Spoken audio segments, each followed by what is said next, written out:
Did all these women actually disappear from manufacturing employment? Well, funnily enough, they didn't disappear. They just changed the nature of the work that they were doing. More and more of these companies started moving to outsourcing different aspects of their production. Okay, so they said, okay, we're not going to keep the workers, so many workers in the factory, we'll reduce the number of workers, but we will outsource certain activities.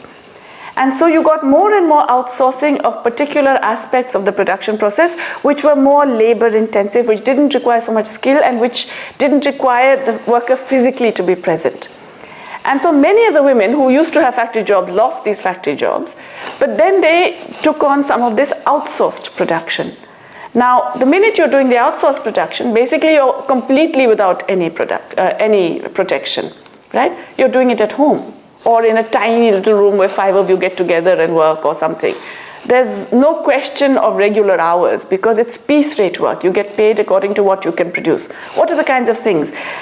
You will find this all over Asia, in fact, but you will find it even in the countries where there used to be a lot more formal employment in factories. It's things like women dyeing the shoelaces that then go into Nike shoes. It's the embroidery that goes onto t-shirts. It's the buttons that get put onto shirts.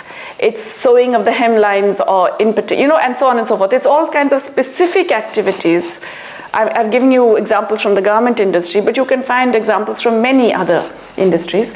It's specific activities that can be outsourced, and then you get paid on a piece rate. That is to say, you have done, let's say, 100 t-shirts, you get paid for the 100. Well, of course, you don't get paid for the 100 because only 80 of them will meet quality standards. So you have to give back all 100, but you get paid for 80 of them. Okay? There is no worker protection, there's no minimum wage, there's no safety precautions, there's no working hours, there's nothing. On the other hand, it's supposed to be an advantage because you can be at home, your working hours are flexible, you don't have to go traveling to the place of work, you can do it as you like, when you like, it's supposed to be, and you can look after your kids while you're doing it. Yeah? So, supposed to be better, okay, for the women. A very large part of the shift in manufacturing employment of women in the last decade, now the 2000s, has been of this kind. And it's happened in India, of course, but it's happening in China. It has happened already in large parts of Southeast Asia, in Thailand, in Indonesia, in the Philippines, and so on. You're really getting women working at the bottom of this manufacturing production chain.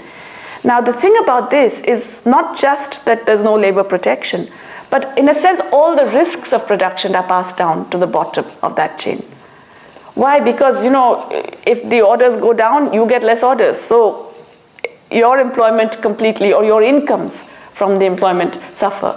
If the price falls, you're the first to get a loss in the piece rate that you are paid for your work.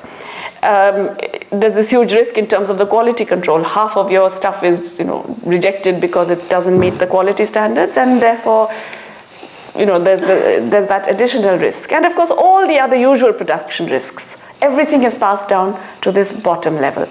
This is actually quite invisible. Very few people talk about it. But all the increases in female manufacturing employment, the net increases across Asia, are of this kind. And now what does this mean? This means that it's a massive cheapening of what was already a very cheap labor force.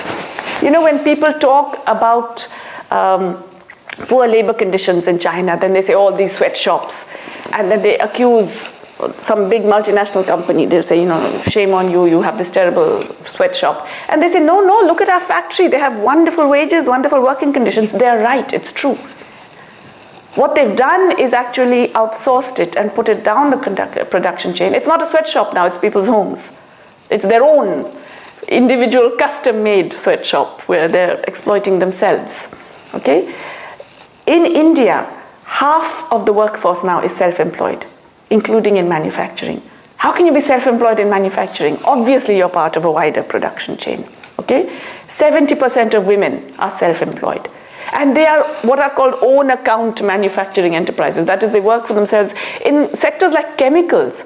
Can you imagine in chemicals, you're working for yourself? You're making some very hazardous, dangerous chemicals at home as part of a production chain. This is the kind of new employment that we are creating for women. But what it does mean is a very significant reduction in costs. And this has been a large part of the pattern of the manufacturing relocation of the last decade, of the 2000s. You can imagine how the global crisis would have just added to this rather than reduced it. It's really intensified this particular process. There is another process that I want to highlight, which again is hardly talked about, and it's huge. And it has been a major means of reducing the costs of capital internationally. And that is the globalization of the care economy. Now, what do I mean? I suppose all of you know what the care economy is. It is the whole bunch of activities that relates to looking after people. And this means, it ranges from everything from, nursing and fairly formal kinds of care to people looking after children at home, housemaids, looking after the old, the sick, the young, the unhealthy, everybody, the entire range of care, okay? Now, because of the gender construction of society, which I'm sure all of you know, it so happens that a lot of the care economy is devolved on women, okay? It's not always the case, and it's not that women are the only ones doing it. That's not true. The time use surveys that have occurred find that men also do care work, but in most societies it's about 20%. The maximum that was found is 35% of the time spent on care work is male. So dominantly it's women, okay? Between 70 to 80% of the care work in terms of time is performed by women. And this is across the world, the way gender is constructed, that's how it happens. But what has happened is also that in the developed world, as women's paid workforce participation increases, or as incomes rise generally, women are more able to delegate some of this work to others. That is, they're more able not to do it themselves, but to pay someone else to do it, to hire a cleaning lady, to go to a laundry and get some of the clothes cleaned, to get some food catered, or to buy more processed food, and et cetera, et cetera, et cetera. Of course, in the richer categories, then you can hire a nanny, you can hire a maid, you can hire a gardener, you can hire a cook, et cetera, et cetera. You can, a chauffeur, the whole range of things you can go on at the higher income level. But even in the middle to upper incomes, you can start delegating work. And what has been found is that across the richer OECD countries, there is a greater tendency to delegate this work. Lots of surveys have found. And it reflects partly the growing share of women in the paid workforce in these northern countries, and the fact that, listen, finally, it's part of the reason is because of the gender construction. The responsibility for that unpaid work is still that of the women in the home. Okay, so they're the ones who have to somehow make the arrangements in that sense for paying this. And the recent thing that has happened, the thing that has really happened in the last decade, is the globalization of this care economy, which is to say that increasingly a lot of this work is being done in Western Europe, in Canada, in the US, in Australia, by immigrant women. So a big change of the last 2 decades is the growing migration of women for work on their own. It's a relatively big change because earlier, migration used to be much more seen as a male thing. There was this whole male breadwinner model that the young man goes and he sends remittances back for the rest of the family. That's changed a lot, and developing Asia is one of the places where it's changed the most. And you have many more women migrating on their own for work. And of course, they're going dominantly into the care economy. There's a small segment that goes into what is called entertainment, okay, which is everything from, serving as waitresses, etc., to prostitution. I mean, the entire range of things, okay, that goes into so-called entertainment. Now, some of this is actually massive. In the Philippines, for example, there are 12 women migrants for every male migrant. Okay, it's a really huge shift in terms of the nature of the migration. In Sri Lanka, it's 8 women migrants for every 1 male migrant, okay? Most of the women in Asia go within developing Asia. They go to Saudi Arabia, the Gulf countries, oil exporters, or they go to South Korea, Malaysia, Singapore, and so on. But many of them also now increasingly come to Europe, to the United States, to Canada, to Australia. And you will find that what's really happening is that there is a sort of gradual outsourcing of this care economy. So in Italy, in fact, there's a very interesting study that has looked at this in Italy. So in Italy, there are these women who are working, and how do they cope? Well, they hire a Philippine nanny. Okay, so you have a Filipino woman coming from Metro Manila who will travel all the way there to look after someone else's children. Displaced motherhood, it's been called. So she has children back home. What happens to them? She hires a woman from the rural areas of the Philippines who comes and is, because she's able to, right? She's earning in euro and she has enough money. She sends back, let's say, 1,000 euro a month.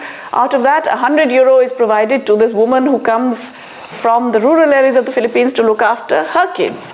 What happens to the children of that woman in rural Manila, well, in rural Philippines? Well, she gets her sister or her mother or somebody else, or the eldest daughter, to look after her children. So you really have a chain now in social reproduction.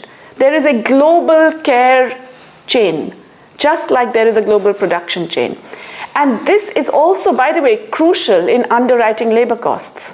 Why? Because the employers of the women in Italy can afford to pay them less because they are able to hire the cheaper women to come and look after their kids, who are then able to hire the even cheaper women. You are really suppressing, you're passing on the burden of the care economy in this way. You're making it, it's a kind of geographical transmission of the costs, just as we've had the same geographical transmission of the manufacturing costs. This is actually much larger than people realize. It's quite significant. I have forgotten the numbers, but if you want to go and look at the European Union's own study of the nature of domestic work and the outsourcing of domestic work in many of these developed countries, you will find that it's a very, very big thing. I don't think it's a big thing in Estonia at the moment, but certainly France, Germany, Italy, Switzerland, etc. You find UK, you find a very significant increase in this globalization of the care economy. This is something that is not likely to decrease, despite all the animosity to migrants, etc., because there is a demographic change. The demographic change, there are more old people, there are less people of working age to look after the old, and so on and so forth. And the tendency to farm this out is going to get more rather than less.